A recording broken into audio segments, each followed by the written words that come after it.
Rock, paper, scissors, shoe. You started. All right, ladies and gentlemen, welcome to Bollox Talks and Tangent. As you can tell, I'm here with my dear friend and producer who's up front today in front of the camera, Blake Blevins. Hello. Because Troy is taking the night off. He's going to be seeing a common man who's uncommon out at Fort Mose for the Jazz Festival. Still some shows left to go this weekend if you can get out there. It's a fabulous, fabulous event. But tonight, we're doing our best to uphold the tradition here, and we're going to be talking about Super Bowls. Dun, dun, dun, dun, bum, bum, bum, There you go. There's John Facenda and the voice of God when you need him. But before we do that, as tradition will have it, we're going to thank our sponsors for keeping us on the air. And ladies and gentlemen, I have a bunch to say this week because I took full advantage of some of our sponsors, which I actually like spending time at. I had friends in town from Chicago, so we did the whole gamut. Obviously, we ate at Meehan's, sat in the backyard at a nice fire pit table, had a delicious afternoon there. Meehan's on the bayfront, one of the best-run restaurants in St. Augustine, 3 bars, fresh oysters, great food, great staff, fabulous libations. They make one of the most interesting key lime pies, and it's tough to call it a pie. I would call it a key lime timbalo, but it's fabulous. It's absolutely outstanding, and you should try that if you get the chance in your key lime pie aficionado. And then, wash it down with, something light and easy, like their house-made Irish cream whiskey. It is thick and delicious and fabulous and rich. It's a dessert unto itself. We also have the Pirate Treasure Museum. Oh, one of the best, Lenny. One of the best. I was there just yesterday with our friends, and you know what? I had the pleasure of watching Captain Mayhem absolutely mesmerize the children that were on his tour with him. It was fabulous just watching the kids see this big pirate in front of them, and the kids were absolutely enraptured. And again, found new stuff. It's the third time I've been there. Found new stuff this time. Can't wait to go back and find more things. Can't miss it. It's on Sponsor Row, right opposite the fort on the bayfront. Also a great place. Over there as well is Citygate Distillery. And we went in there too, did a tasting there. I think we ended up tasting like 8 or 9 little thimbles full of some of their fabulous flavors. Do you remember which one was your favorite? The peach is still my favorite, absolutely. The peach is just, it tastes like your fresh peaches.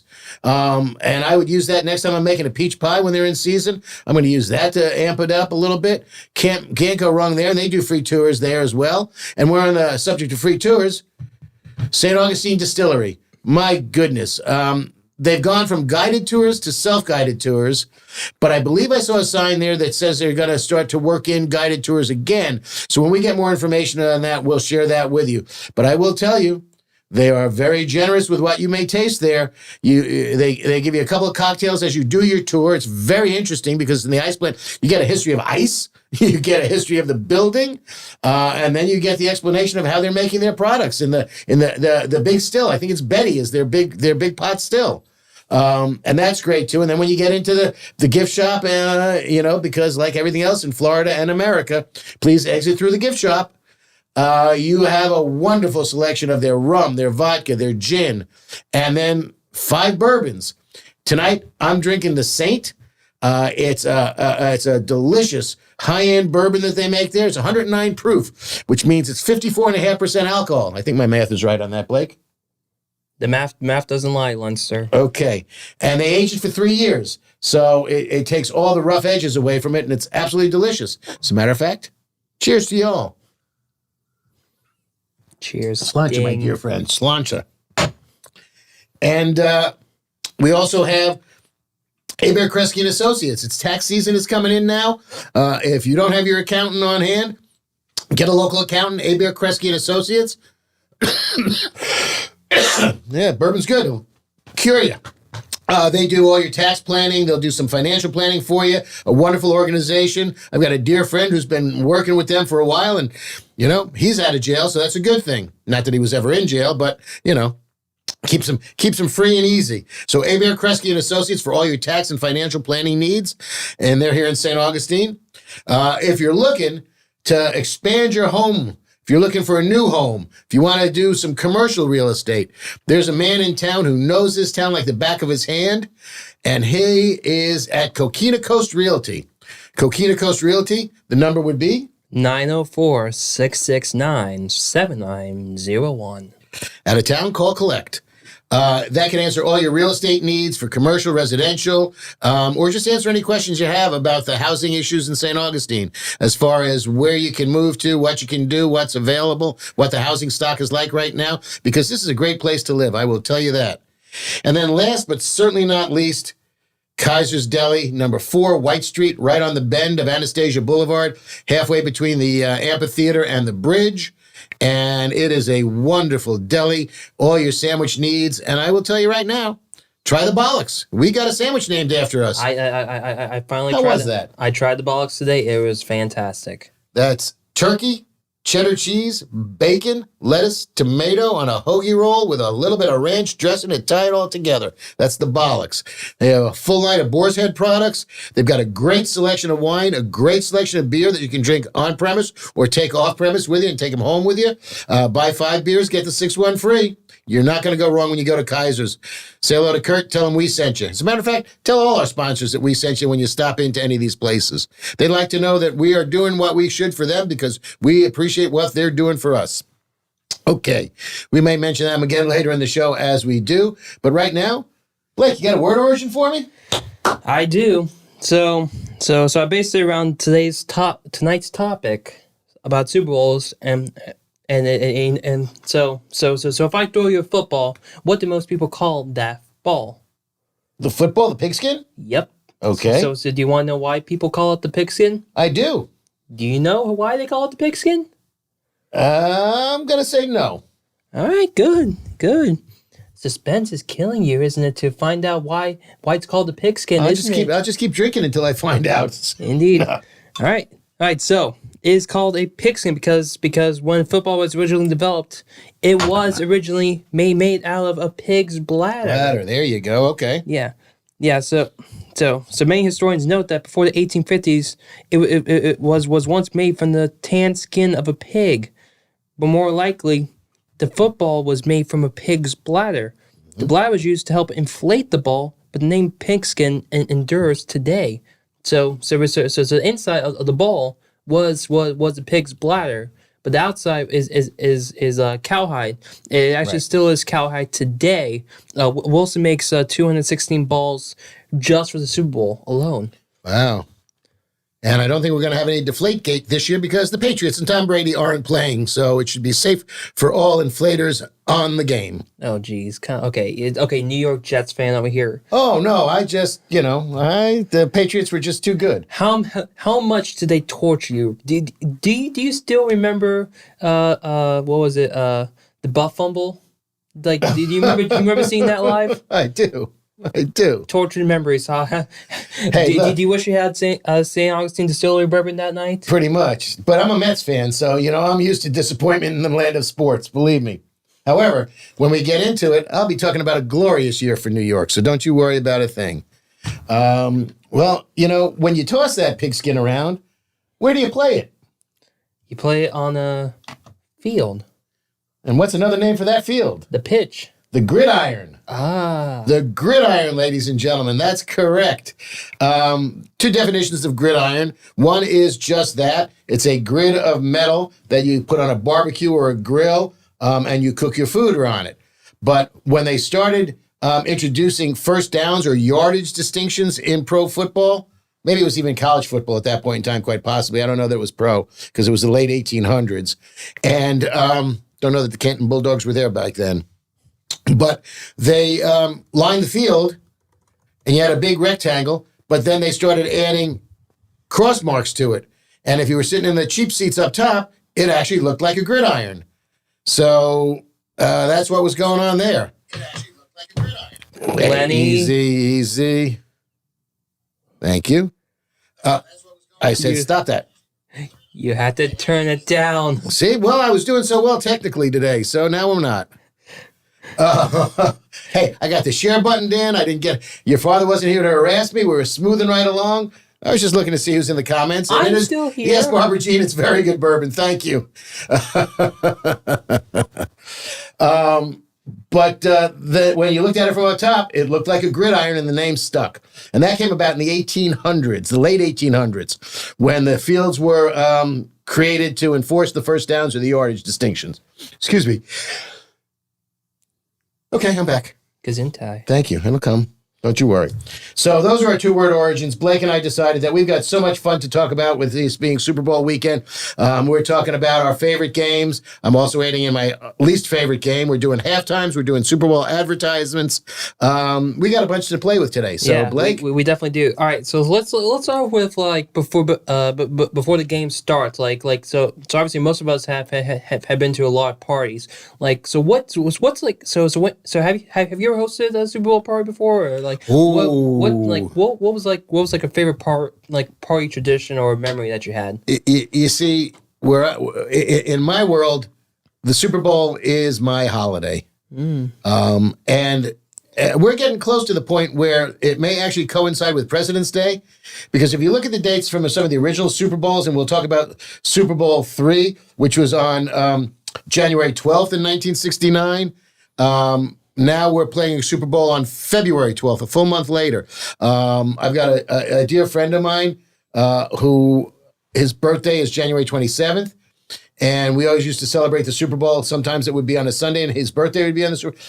It keeps getting pushed further and further and further back. Now, there is a hue and cry for people to want the Super Bowl Monday, day after, to be a national holiday, so that people don't have to go to work hungover or late. I think that if it keeps sliding back another week, it's just going to coincide with President's Day. The Super Bowl will be on the Sunday before President's Day. Monday is a federal holiday, and it accomplishes everything right there in one fell swoop. So we'll see what happens with that. Maybe I'll start the national trend but then they're going to add 2 more games. The season's going to go on forever. So we'll see what happens there. But yeah, that's my Super Bowl is a very important day to me. My mother used to throw Super Bowl parties. That was the time where it was on broadcast TV, and you had to figure out how to get extra TVs into your house, because it was well before the days of flat panel TVs that you could move around at will. So it was really pretty good as far as that was concerned. And my mother would do a great thing, because my mother was the queen of doing finger food, appetizers, and desserts. She seldom had a main course at her parties, and that really worked very well for her, and I've taken up on that. So I will be hosting a small group of friends at our house on Sunday, and I've already got my chicken wings marinating. I put a friend in charge of ribs, and we will fill in the blanks accordingly. My wife wants coleslaw. That will happen, because if she wants coleslaw, she gets coleslaw. She may even get the potato salad that she asked for as well, but I forgot to buy potatoes today. Right. So we'll see what happens there. Right. Real quick, Lenny. Go ahead. Is your phone silencer on? The little side thing? That might be why your notifications might be going off. You didn't chide me today on that one. There you go.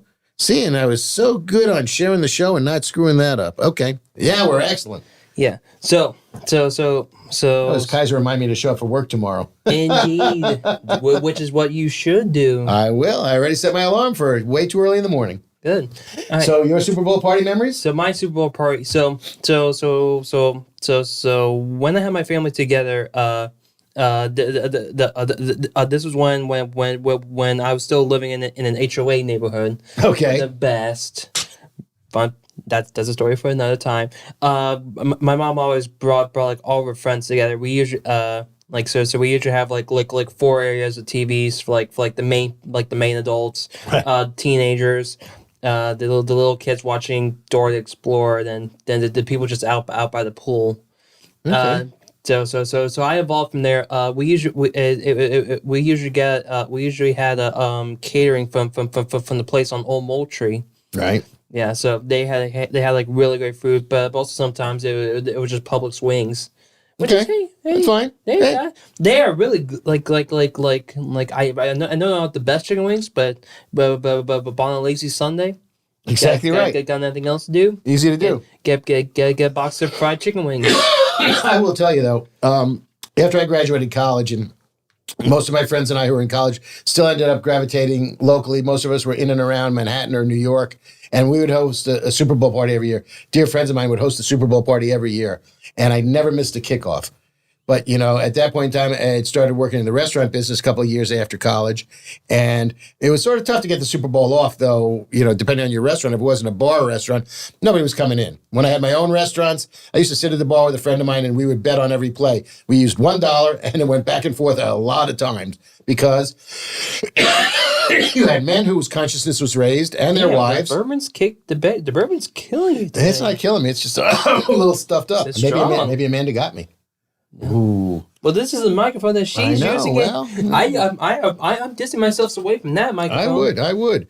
But, I remember one year, and I don't remember which Super Bowl it was, but literally dove in front of the group to dive in front as the kicker's foot was leaning back to kick it off, and I dove in and made the kickoff right on time. So I try not to miss a kickoff or a Super Bowl game. Awesome. Yeah. It's a lot of fun. It's it's an important event in America. It really indeed. is. Yeah. So, and this is going to be a good one, man. This is going to be a good one. 49ers and the Chiefs. Mm-hmm. They both got a bunch of wins under their belt. The Chiefs have 3. The Niners have 5. Niners win on Sunday, and they will tie the Pittsburgh Steelers and the New England Patriots at 6 Super Bowls apiece.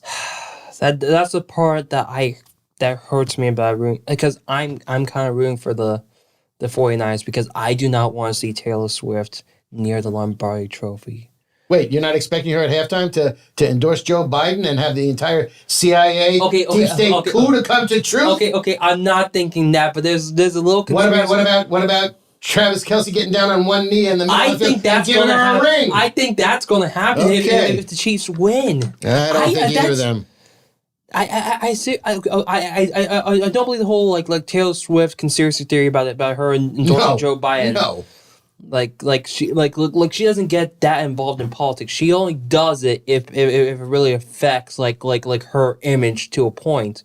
But I also don't see her bullying her way into the middle of the field at halftime to do something like that. So I mean, people are crazed with this. It makes no sense. Leave the woman alone. Plus also, it's Usher's moment. If it was Kanye West performing, then I would totally understand. And everybody rooting for her in that case. Yeah, man, I'd like to see somebody take the mic out of his hand for a change. Yeah. So, what did I do? I don't know. Apparently, Barbara Jean is upset with you for some reason. I'm not quite sure why. Okay, but. Maybe because you're not rooting for the Chiefs as you're dressed all in red. Okay, I'm a Pittsburgh Steelers fan. Yeah, I know. That's another reason why you don't want the Niners to win, because then they'll tie the Steelers for the most wins. Yeah, but at the same time, I don't know. I'm sorry, Barbara Jean. Did the Super Bowl 4 torment you that bad? Did Len Dawson give you nightmares while you were sleeping? No, but he used to give me nightmares when I was a Raiders fan, and Jan Stenrud with his giant leg and Len Dawson used to torture me as a Raiders fan when I was a kid. Nothing. You know what? Thank you. That may expose a deep-seated reason why I really don't like the Kansas City Chiefs. That's just become very clear to me now as a Raiders fan. They were just horrible. Don't worry, Barbara Jean. We'll talk about the best Super Bowl halftime of all time. You know which one it's going to be, but for right now, but before we go into discussion time, real quick, chicken wings or chicken tenders for Super Bowl? Wings. Yeah, definitely. Messy, but worth it. Yeah. Yeah. What type of sauce though? I have my wings. I bought the wings today. Cut them into individual pieces. So, you've got your drumette and your flats, as they call them. And I've got them all tossed in a bright electric orange Saison. So it's, it's salty, it's spicy, it's just electric orange. As a matter of fact, I got it off my fingers too, because it looked a little bit, when I did it. So they're going to be good and through. And I'm going to either roast them in the oven on a rack or put them in the air fryer. I'm not quite sure which. So did it make you look like that you were murdering an Oompa Loompa? Could be. With the sauce? Yeah, with the orange. Yeah, pretty close. Pretty close. All right. And I also agree with. I'm a ranch guy, and I like blue cheese, so I go either way. But and I agree with Barbara Jean that the Pro Bowl should be after the Super Bowl. I don't think they should have the Pro Bowl at all. Well, wait, we're a season away from having flag football as an Olympic sport. I would like that, like just that. Yeah. Okay. Well, you know what? In all candor, pro football is becoming flag football the way they have. It's always been since Brady and Manning. Brady and Mahomes. It was like that with Manning. Did he whine every time he got hit? No. Not to the best of my knowledge. He may have. And correct me if I'm wrong. But I will tell you, somebody looks cross-eyed at Patrick Mahomes and he wants a flag. Play the game. I appreciate the man's talent. I appreciate Tom Brady's talent. But they're whiny little wimps. No, he touched me. Can I have a penalty, please? Stand up. It's football. Shake it off and go. Hey, all I have to say is there was not an even distribution of penalties because Jared Goff got pummeled in his game against the Niners, and they never threw a flag on him. Somebody looked cross-eyed at Patrick Mahomes, and he gets the flag. So I just don't think it's an even playing field as far as roughing the passer is concerned these days. And I think it takes a serious weapon out of the defense's arsenal. Mm-hmm. But, okay. All right. Next. All right. So which path do you want to go? Do you want to go commercial or halftime show first? Oh, let's talk about Super Bowls first. Why don't we talk about our favorites and our least favorites? Really? Yeah, we'll come back to that. We'll come back to the fluff. Okay. I was planning. We want to save them? We can save them. I'm not cheap, but I'm easy. We can do best Super Bowls of all time. All right. And we can save our worst for after the fact. How's that? All right. Okay. Your best? My best?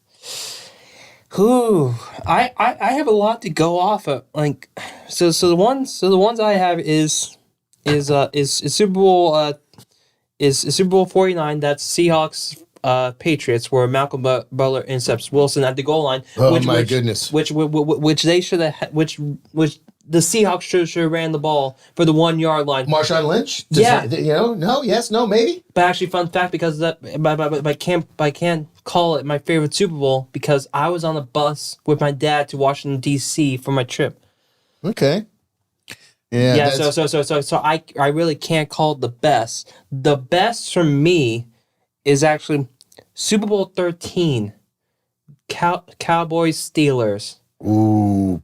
Back when men were men and football hurt. Yep, Terry Bradshaw was. I think he was league MVP. Roger Staubach as like honestly right now still is the best Dallas Cowboys quarterback of all time. Sorry, Troy Aikman, if you're watching this, I don't know. Sorry, but this Super Bowl is most famous for Jackie Smith not catching the ball in the end zone. There's a lot of that, I would tell you. Well, my favorite was Super Bowl 3. It was a glorious year in New York in 1969 because the Mets did win the World Series, thank you very much, and Tom Seaver was terrific. The New York Knicks won the NBA championship that year as well. Thank you, Willis Reed. Get up, Willis. Get up, Willis. Yeah. And Joe Willie Namath and the upstart American Football League New York Jets were playing the Titans of the National Football League, the Baltimore Colts, coached by the legendary, most winningest football coach in professional sports, in professional football, Don Shula. He also makes great steak sauce, by the way. Yeah. And he's got a chain of steak restaurants. Now, do you know who the quarterback was for the Colts for that game? Who was it? Well, Earl Morrall, who was the league MVP that year, started the game. He got yanked with about 3 minutes left for Johnny U, one of the greatest quarterbacks to ever play the game, Johnny Unitas. Yeah, I agree. And I got news for you. Didn't make any difference, And it was a very low-scoring game, and I will tell you, it was the 8th game of the season that Joe Namath failed to throw a touchdown pass. He didn't throw a touchdown pass in the game. He threw for 206 yards. He was 17 for 28, 206 yards. But he got no touchdown passes.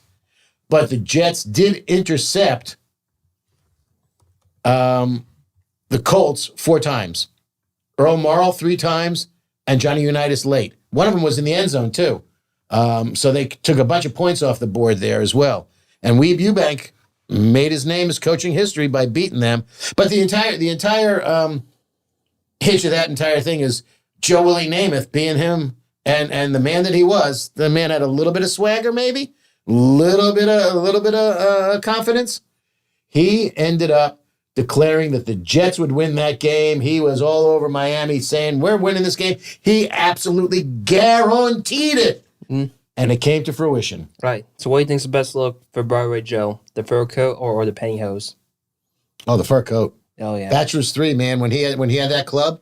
And I will tell you, when I was a kid, there was a Hallmark store on Fifth Avenue in Manhattan. And they had a basement gallery. So you could buy all your cards and all your stuff upstairs. But downstairs, they had a basement gallery. And they would do celebrity Christmas trees. And my mother took me in there. I was a wee tot at the time. I must have been 10, 11. And Joe Namath's Christmas tree was very simple. All it had was red lipsticks hanging on them. So, that was Broadway Joe. Hey. Yeah. All right. And plus, also an honorable mention for Super Bowl 43. That was Steelers Cardinals. The most famous play was either the James Harrison immaculate interception or the Santonio Holmes last minute catch. Like those two was like iconic moments for Super Bowl history. But it's mainly forgotten about because it was against the Cardinals. So, but I had Kurt Warner on the team, so right, that was his third Super Bowl. So it was a really great game. Yeah. But hey, I'm giving honorable mention to 22, Super Bowl 22, Bucks. When Doug Williams started the game, Jay Schroeder was the quarterback for the season. Doug Williams came in, started the game, played one of the best Super Bowl games of all time. First of all, he put to bed the fact that a black man could not be a quarterback and be successful because Doug Williams threw at one of the greatest Super Bowl games. He was 18 for 29, 340 yards, 4 touchdowns, 1 interception. It was phenomenal. And by the way, and he was doing that in those pretty peach uniforms because the Buccaneers at the time had some of the strangest uniforms through their history. And this was, I think, when they were wearing all those peach ones. And obviously the creamsicles, I believe. Maybe. Yeah. Maybe. But yeah, it was.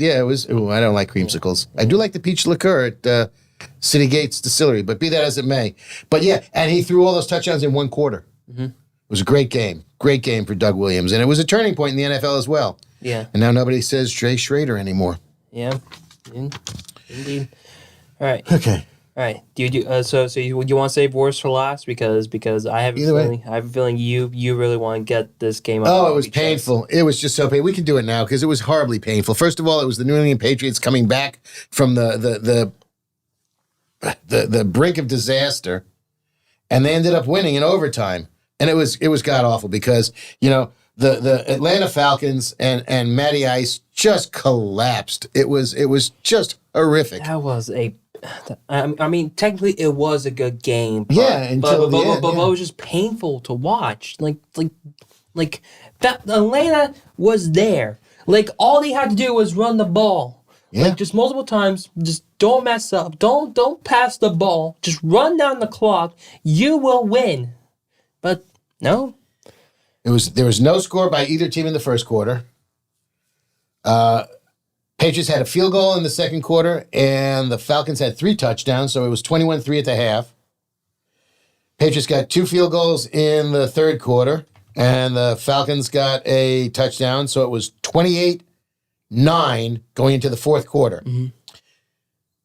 Falcons didn't score again. Yeah. And they ended up losing in overtime, 34-28. You know how many times Tom Brady threw the ball in that game? I think it was over 40 times, I believe, or 50. Keep going. 50 times? Keep going. 60 times? 62 attempts. He was 43 for 62. 466 yards. I mean, you can't take the man's talent away from him. He had 2 touchdowns, 1 interception, 466 yards, 43 for 62. I am telling you, it was fascinating. Dude. And again, you can't fault the man's talent. And by then, and also, then he wasn't whining because it was a long time ago and they were allowed to hit him. I don't know if they got to him apparently, but that's fine, you know? Yeah, plus also that he only played 12 games because of Deflategate. Right. So for like the first 4 games, I think it was Jacoby Brissett was... Same season? Yeah. Okay. Same season. Like, it was a 2016 season. So... But the Falcons were having like a great year. Like they were only 11-5, but Matt Ryan was like the guy. I think he passed for like 4,800 yards that year, It was and just like one of the best efficient seasons for a quarterback that year. And poor Matty Ice went backwards from that point. I know. It reminded me of the New England Patriots Chicago Bears Super Bowl when Tony Eason was the quarterback for the New England Patriots, and the Chicago Bears were just a monster of a defense and a monster of a team. I said for years after that Tony Eason was still wet in his bed for a year after that game because he got pummeled. He got beaten pillar to post. Oh my goodness. What a performance by the Chicago Bears. Yeah. Your worst? My worst is actually the 23rd. It was the 2014 Super Bowl. So that's Broncos Seahawks. It was so it came off like Peyton Manning's like historic 2013 season with the Broncos, 13-3 that year, passed over for like 5,500 yards, 55 touchdowns for them. Like they were the best offense that like of all time. What was the score of that game? 48-13 Seahawks. Broncos' first play that year was a bad snap that led to a Seahawks safety. Yep. And through box pools all across the country, out of whack. If you had squares or boxes, depending on where you are in the country, some people call them squares, some people call them boxes. Doesn't matter. Everybody was ripping up sheets right there because it all went to heck. All went to heck. I will tell you, I need a lot of scoring or a lot of weirdness this year because in my box pools, I got more 6s and 8s than I know what to do with. Oh my goodness. All right. But we'll say, but one iconic Super Bowl that we forgot about was Super Bowl 42. That was Giants Patriots. Thank you, Eli. My dad will always toast a champagne glass to Eli Manning because of that. Love you, Eli. Yeah, that twice. Okay. The other one was Hostetler, yeah. Only one time because it prevented the 2007 Patriots from joining Perfectville with the 72 Dolphins. Yep. Larry Zonka to this day still toasts a glass to Eli. I know Dad's a big Dolphin fan. Yeah. Yep. Yeah. Right. Sponsors? Shall we thank them for keeping us on the air? Indeed. That's your job. Well, we got the Pirate Museum. We were there just the other day. Like I said, if you get a chance to go there, it is really worth it. And then go back again and back again because you're going to learn things each time. I was actually talking to a woman that works there, and she said, yeah, I go through it, and I found something I never saw before. So it really is that fascinating when you do that. Meehan's, in my humble opinion, and what do I know about restaurants and restaurant business, one of the best run restaurants. I'll go anywhere, but certainly in St. Augustine. And there are very good restaurants in St. Augustine that compete with Meehan's and can keep up with them. But Reggie Meggs does a great job in that place. The staff is fabulous. They've been there for a long time because they're treated well. The food is fabulous. The customers are appreciated. It's a great place. You got the backyard. You've got Johnny's Oyster Bar upstairs. And you've got the porch. You've also got the pub downstairs, live music inside and out. You won't go wrong at Meehan's. You really won't. And try one of Chef Chris's Blackboard specials. Get better and better each time he puts one up there. Shout out to mac and cheese. There you go. Citygate Distillery. Pick a flavor, any flavor. Go for a free tour and tasting. Well, it's not really a tour as much as a tasting. But they've got some great flavors. They've got moonshine. They've got Coca-Cola whiskey. They've got smoked maple whiskey, peach whiskey. It's really a tremendous collection of flavors. They've got coconut rum. They've got really good stuff there.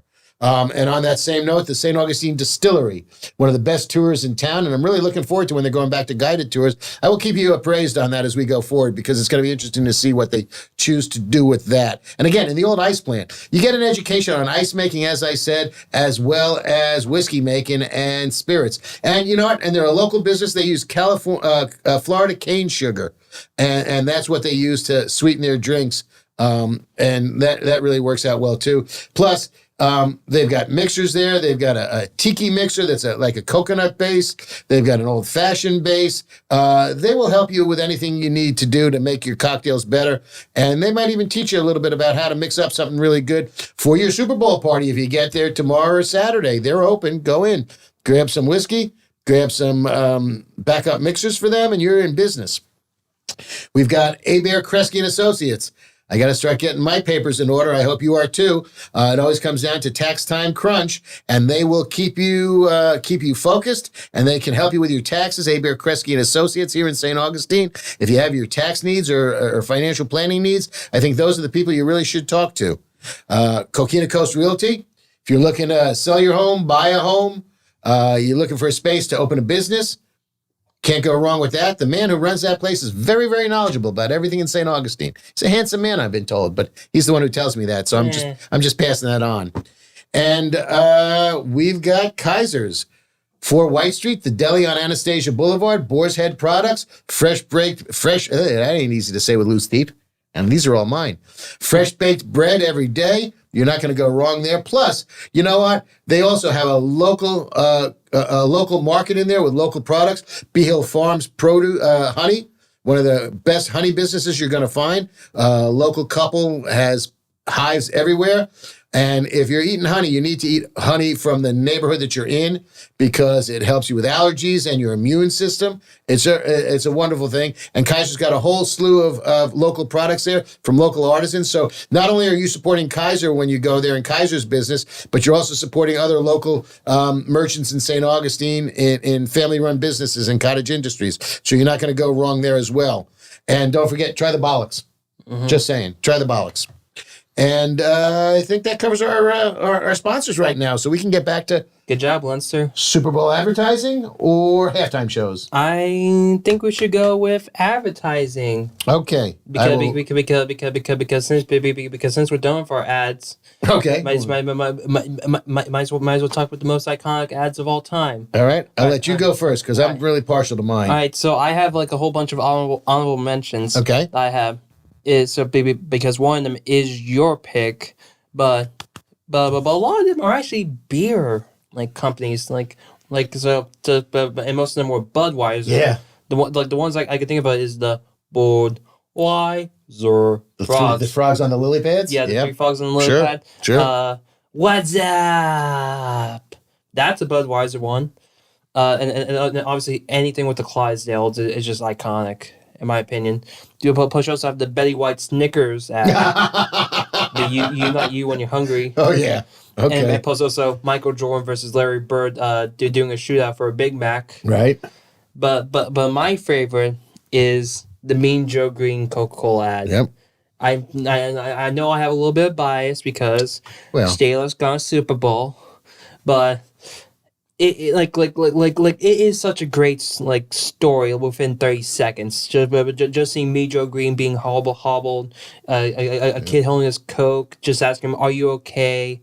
Mean Joe, yeah, and a great story about the kid handing his Coke to Mean Joe Green. Mm-hmm. That's just like a simple story to tell right there. Sure, it's supposed to say Coke connects people. I mean, sure it does, but also doesn't. It also doesn't taste as good as it was in the 70s. Well, that's true. Very poignant. Damn you, corn syrup. Yeah, well, that's why you got to buy, Coke, the Mexican Coke with real sugar. Yep. And labeled as such. That was a poignant commercial. Brings a little tear to your eye. They tried to redo it with Troy Polamalu. That wasn't as good. Not so good. Those damn lawyers. Yeah, the Mean Joe Green one was great. It really was. But my favorite.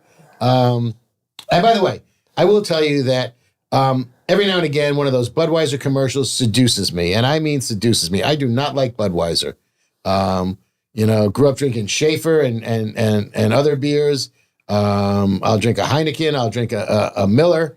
I'm not a Bud fan. And every now and again, I see one of those commercials, and I go, "Yeah, I'll have a Budweiser." And I take 2 sips, put it down, and say, "Hi, can I have something else, please? Thank you very much." But they get you. They get you, the little Dalmatian, the Clydesdales, the dog comes following them home. It's, again, the poignancy. Though I do like the ones where the Clydesdales are just out in the field in the snow kicking the football around. I kind of like that one. Mm-hmm. But my favorite and one of the best all time, I think this was actually a monumental commercial for a number of reasons. First of all, it aired once. It was the Apple commercial introducing the Macintosh in 1984. And I think it was groundbreaking and seminal because if you think about what the Macintosh computer did, it just brought computers to everybody. Even at that little tiny little square one with the little square window. But it was groundbreaking. And the commercial was just 30 seconds. Directed by Ridley Scott. Really? Directed by Ridley Scott, yeah. And you have all these, and it was interesting because you have all these people in gray sitting in a giant auditorium watching a Big Brother-esque, because the whole thing was a takeoff on 1984 in George Orwell's book. But there's a big voice on the screen, a big face on the screen, talking about how, yes, we can do it. And he drones on and on and on. And all these people are sitting there, and they're all in gray. They're all dusty. They're all shaven head, to the point that when they did it, they recruited a tremendous amount of legitimate skinheads out of London to be in that as extras. And then you see the only person of color coming through that, and by person of color, I mean in color, not anyway, was a woman. Canceled, Lenny. I've been canceled so many times, Blake. I'm so used to it. Look, my filters are weak. What can I say? But my intention is honorable. I'm an upstand. Look, my consciousness is raised, I promise. But my wife will debate me because, I'm also a troglodyte and a Luddite, and, can't figure out how to share on a website. But be that as it may, a woman comes running in with a giant sledgehammer in her hand. Everybody else is in grayscale in it. And she's got, I guess, orange shorts and a white tank top. And this woman is running with a sledgehammer in her hand. And all of a sudden you see a phalanx of police in back of her chasing her. And she gets there. And just as Big Brother is about to finish his little screed about, how I'm going to subjugate all of you and you'll never survive, she just whips that giant sledgehammer around and throws it in and breaks the screen. We shall prevail. Bang. And that's it, man. And that was literally, that brokered in a whole new world of computing, a whole new world of computers. It put Apple and Macintosh on the map, and that was in 1984, and they ran it once. You want to talk about making a statement? As a matter of fact, actually, that's not true, because they actually did it on, I think I have the date there, December of 1983, before it added to Super Bowl, on KMVT, Twin Falls, Idaho, TV station, just before their 1 o'clock sign-off, when TV stations would sign off for the night. They ran that commercial for 30 seconds before the show signed off at night. So it must have been 12:59 at night, just before they went to their test pattern and the national anthem. And they did that so the ad could qualify for all the awards in the award season for advertising of that year. Mm-hmm. And that's the only other time they showed it. And then it bounced around a little bit more than that, but that was it. Once, 30-second commercial, which, by the way, at that point in time, a 30-second commercial cost $383,000 as opposed to, I don't know, what's it, 70 million now or something like that? 7 million for 30 seconds, something insane like that. It's insane for that. Yep. 40 years ago. 40 years to the day. Gee, I wonder if they're going to do an anniversary or something like that, because it was 40 years ago this year. So, yeah, that was my favorite and most memorable Super Bowl TV commercial. Oh, the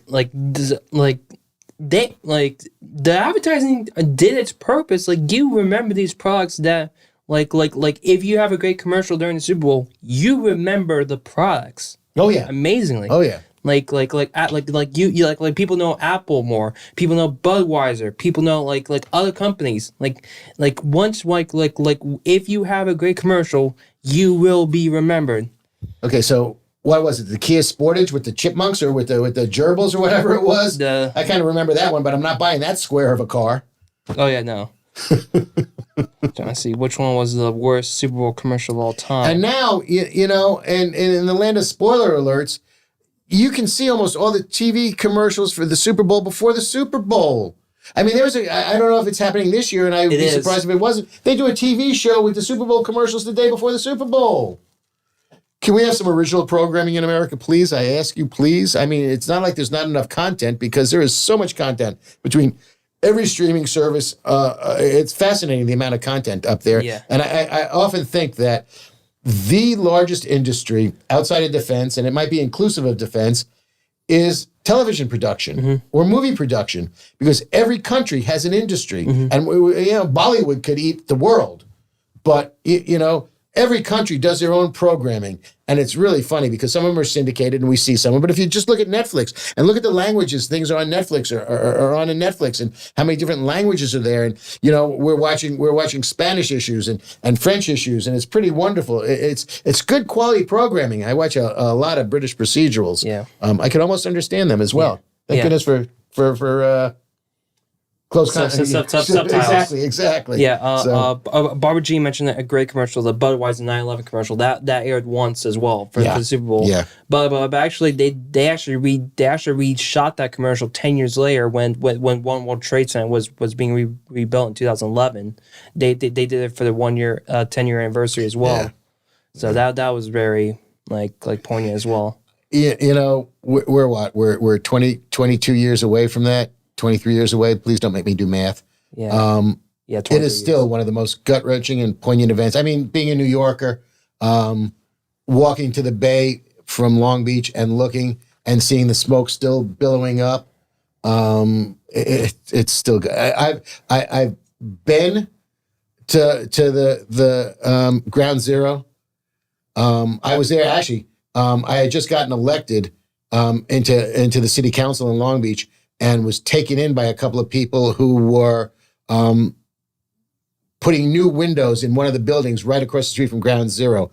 And we went in, and it was one of the most frightening, moving, and somber experiences I've ever had. When you're driving around the frozen zone in Lower Manhattan, and you see things spray painted on the walls, which was, morgue this way, decontamination center that way. You didn't know what to do. We went into a building that was literally across the street from Ground Zero in the Trade Center, and all you saw was just papers and dust. It's still horrific. I've gone back subsequently and saw the two reflecting pools, and that's as far as I've gotten, because I knew a lot of people that were killed there. I know, fortunately, I think I may have mentioned this on a previous show, a gentleman who I used to do career day in schools. I'd come in as a chef, hey, how exciting, kids. Hi, I'm a chef. How are you? What are you eating for breakfast? And then Al Fuentes would come in, and he was just a strapping big fireman in search and rescue. And first of all, one of the greatest people in the world. Love that man to pieces. And he had he commandeered a police boat, went over, a fireboat went over to the site, got in, had a freaking one of the towers dropped on him, and he was one of the last people they found him and got him out. And there was a lot of struggle for him to get back to health. And Al, wherever you are in the world, man, you are just an inspiration. Gee, I mean, you were before that, but you are still one of the greatest people in the world, and I love you to death, my brother. Yeah. But I have not been able to bring myself to go into the museum yet. Mm-hmm. And I will get there. Mm-hmm. And I'm, on the periphery. I mean, there are other people who suffered far worse associations than I did. Mm-hmm. So it's just moving for everybody that was involved in that at the time, nationally, but locally. Oh my goodness. Yeah. Yeah, I definitely think like one of the big healing moments in the country came next year with the Super Bowl halftime show, mm-hmm. with U2 performing as well. So do you remember anything that do you remember watching that live? Like when I watched it, I don't remember it. You were telling me a little bit earlier, and you're refreshing my memory, so I'm going to see if I can find some of it. But yeah. Yeah. So explain to our myriad of listeners. Yeah. So the U2 performed the halftime show for Super Bowl 36. That was 2002. So I believe the set list included A Beautiful Day and then Where the Streets Have No Name. The most famous of those was Where Streets Have No Name. Mm-hmm. And during that performance, a banner dropped that basically had a scroll of all the victims that died during 9/11. Then when the song continues on, when the song starts getting bigger and bigger, you just feel the emotions flowing, like rewatching, I don't remember anything from 2006 back. So, but it was just rewatching. It's you can feel you can feel even though it was an Irish band performing, right? You can feel like he's helping America heal with that. then the big reveal of him opening up his jacket with the American flag in it. So that was a great moment there, but that wasn't my favorite Super Bowl halftime show of all time. But I think we know what most people. Poignant, right? But it was like very important though. Absolutely. And as you said, it was cathartic, or tried to be. I mean, I think catharsis took a long time for a lot of New Yorkers in particular, and some people are still going through that, unfortunately, and it's been 20 years. Mm-hmm. So yeah, but also I also believe but of course but definitely makes sense for the Patriots, an American name team, to win the Super Bowl after that tragic event. And nobody thought that was fixed. No, I thought that was no. In all fairness, no one hated Tom Brady. That was just pure talent. Again, I don't need to like the man, but I can certainly appreciate his ability and talent. I don't like Patrick Mahomes, but I will not denigrate the man's ability. He is a talented quarterback. I just wish he would stop whining. Drew Bledsoe should have started that game, though. Well, yeah, and then where would the Patriots have been? Not good. Okay. They should have just won the one for America. Okay. So thank you, Adam Vinatieri. But yeah. But we agree. I think you and I agree on our favorite halftime show. It is Prince. Playing Purple Rain in the Purple Rain. You don't get better than that. You're welcome, Barbara Jean. But also another thing that people don't remember about this: the Florida A&M band was there. Like they were on the field. Like think they wore like lighted up uniforms, but most people don't remember that because it was Prince. Prince was still like that good. Man is may he rest in purple paisley peace. Yeah.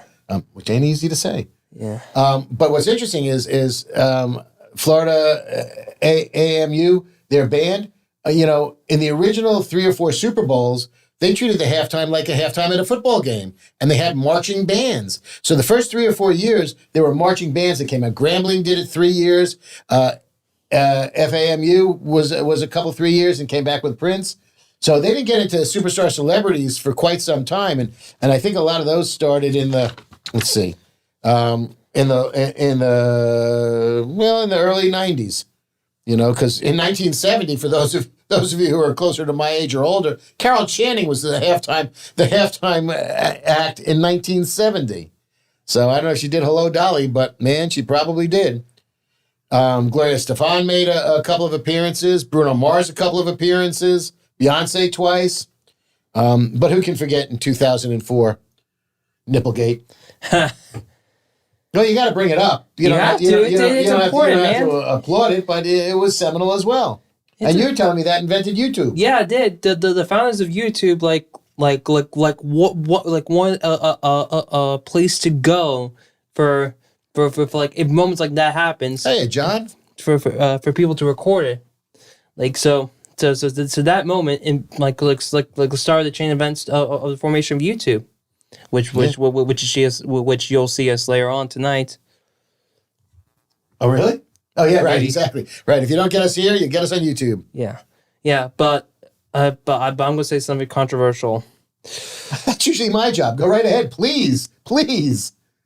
Okay, so this one isn't like the worst. Like I'm not saying it's the worst. This is just like a personal distaste. I didn't like the Michael Jackson halftime show. Yeah.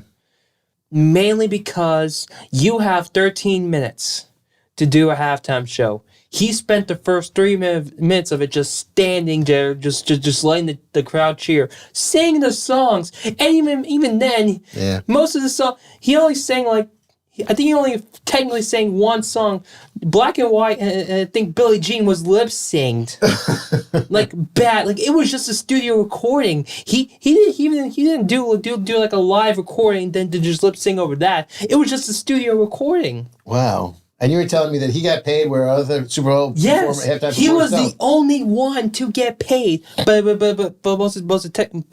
he did give that money to his charity, which is the whole point of the final song that he did with the whole children everywhere, where I think fans in the Rose Bowl like held up placards with like a color. Yeah, they started doing some quirky stuff. There was flashlight gimmicks. There were card gimmicks in some of the halftime shows. Yeah. Yeah. Interesting, which I did not know, and you might. I bet you your father does. But Bobby just pointed out that one of the Florida School for Deaf and Blind signed the national anthem one year. Wow. Yeah. Cool. Good for them. But speaking about national anthems, the best national anthem of all time, Whitney Houston. Of course. It has to be. It's a standard. Yeah. But we know what's funny about that halftime show? No one saw it. Like barely anyone saw it. So the year that Whitney Houston sang the Super Bowl national anthem was Bills Giants, Scott Norwood, Wide Right. Right. That year it was New Kids on the Block with Disney doing like some pro-patriotic like number because it was during the time of the Gulf War, but most people didn't see it because it was interrupted by ABC News broadcast over the Gulf War. Oh no, I'm sorry, Barbara Jean. I'm sorry. You made Barbara Jean unhappy. Look. I have to state facts. She didn't sing the songs. He didn't sing the songs.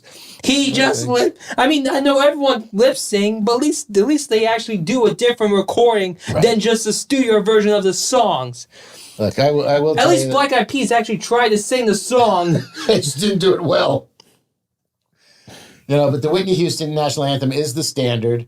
I do get a kick out of the fact that, for those of you who may bet, there's always a over-under on the time of the national anthem. I think it is. I think this year it's Reba McEntire. Yeah. And think 2:05 is actually 2:43 is the time. Okay. 2:43. Yep. Okay. I have to think about that one. Yeah, and also Post Malone's doing America the Beautiful. Good for him. Yeah. Okay. The Mr. Bud Light. like he is addicted to Bud Light, like to a horrendous enough. Somebody's got to bring him back, Indeed. They got savaged for no real reason. Yeah. So, All right. Let's see. What? All right. Okay. All right. So we have 4 minutes left. Do you want to talk about this year's Super Bowl? I do. Like, I do. what? I want your prediction. I think it's going to be. And I need 8s and 6s. That's all I'm saying. 8s and 6s. You doing your squares? Oh, baby, I have got some bad numbers. Oh, I think it's going to be like a regular score. A little bit high scoring, but not like nothing like out of the ordinary. I'm going to say 49ers win 30-20. Brock Purdy wins Super Bowl MVP. 30-20 is 50. Yeah. So the over-under right now is 47.5. The Niners are laying 2.5, depending on where you look. Yeah. It's going to be an interesting... Look, you know what? I want it to be a clean game. I don't want anybody to get hurt. I want them to play up to their potential. I want it to be exciting. I don't want the referees to have any overt involvement in this other than calling what they see properly. And it should be a good game. It should be. All right. I forget which way I need it. Well, I got a lot of 8. So I'm going Kansas City 28. There you go. Kansas City 28. The San Francisco 49ers 36. I'm a winner. Good. All right. We'll see. We'll see. All right. How do you think the halftime show is going to go? It's Usher this year. I don't know. It's going to be, I don't know if he's still being rhythm and bluesy. It'll be interesting to see. I don't know if is Usher relevant. I don't know. I don't think so. Has he got anything new coming out, or is I don't know. Apologies to Usher and Usher fans. Sorry, I don't Usher. know. I don't know. So I'm looking forward to it. I will. All right. What color Gatorade do you think is going to be dumped on the coach? And you can bet on that as well. I take purple just because I like purple, but it seldom is. I think it's going to be lemon lime, the yellow. Okay. All right. Okay, and last one, heads or tails? Oh, I'm an optimist. Go heads. All right. I'm going to go tails. Okay. May the best man win on that front. We'll see. Yeah. We'll see. Yeah. But I also think it's going to be the 49ers, mainly because their receivers are much more better than the Chiefs receivers, minus Travis Kelce. And Rishi Rice is really made a name for himself. He's a rookie who's made a really good name for himself. But the rest of them, Valdez Scantling, he's on, he's off. He can't hold the ball. He can't hold the ball. Mm-hmm. Tony may not even suit up because they're pissed at him. Kadarius Toney, guy's a talent, but he's a head case apparently. They're Antonio Brown. Trust me, man. Just cut him. Just don't worry about him. Just cut him. And I believe the Chiefs are missing one of their better offensive linemen. Yeah, I think so as well. Yeah, and everybody's healthy except for George Kittle's toe. But if anybody can play through pain, George Kittle can play through pain. Yeah. So I'm looking forward to it. It should be a good game. It should. Look, it can be a high-scoring game. It should be an exciting game. If this ends up being a 12-9 field goal victories, it's going to be very interesting to see because you got two of the best offenses in the business out there. Mm-hmm. So yeah, it's going to be a lot of fun. But one more important question: what are you going to do once football ends? United Football League. No. I don't do the off brands. I'm not doing arena football. I'm not doing the what they took the X and the U and the Y and they made another football league out of it. No, stop, please. When I grew up, there were seasons for things. Now, my answer to ice hockey is if the lake is melted, you shouldn't be playing the Stanley Cup.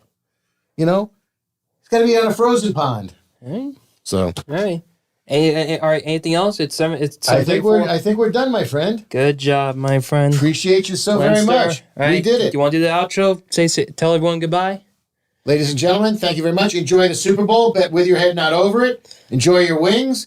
Order from Kaiser's now. He'll make you a great platter for your Super Bowl. Don't you worry about that. He will take very good care of you, my friend Kurt. I promise you. And enjoy the game. That's all I have to say. Just enjoy the game. May your team win. All right. See you guys next week. 6:34 Bollox, Talking Dangerous. We'll see you next week.